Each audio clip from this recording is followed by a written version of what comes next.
Le XVIIe siècle, appelé le Grand Siècle, marque une période décisive dans l'histoire des idées en Europe. C'est un siècle de transformation intellectuelle et culturelle où l'homme cherche à comprendre le monde à travers la raison, la science et la foi. En France, cette époque est dominée par la figure de Louis XIV et l'affirmation de la monarchie absolue, justifiée par la théorie du droit divin développée par Bossuet.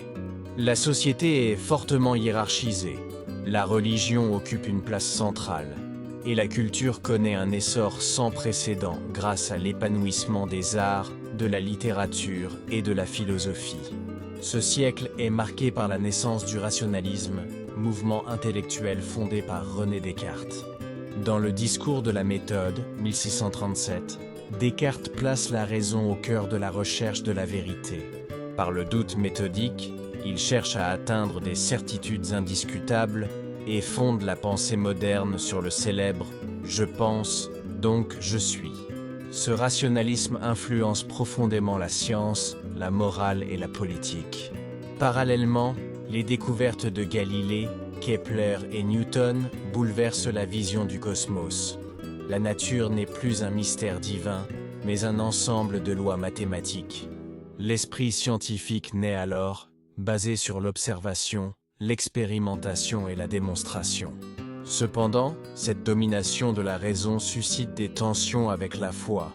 Blaise Pascal, dans ses pensées, illustre la crise spirituelle du siècle. Partagé entre la grandeur de la raison et la misère de la condition humaine, il montre que l'homme ne peut trouver son salut que dans la foi.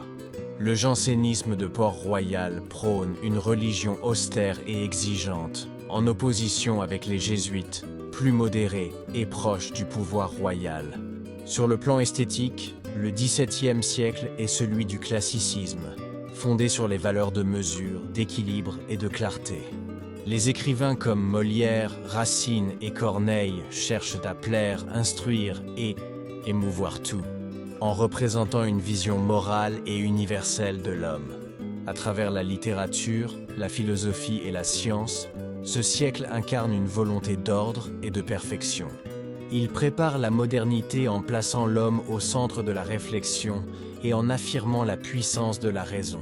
Le XVIIe siècle reste ainsi l'un des moments les plus brillants de l'histoire intellectuelle française, où s'unissent foi, raison et art dans la quête d'une vérité universelle.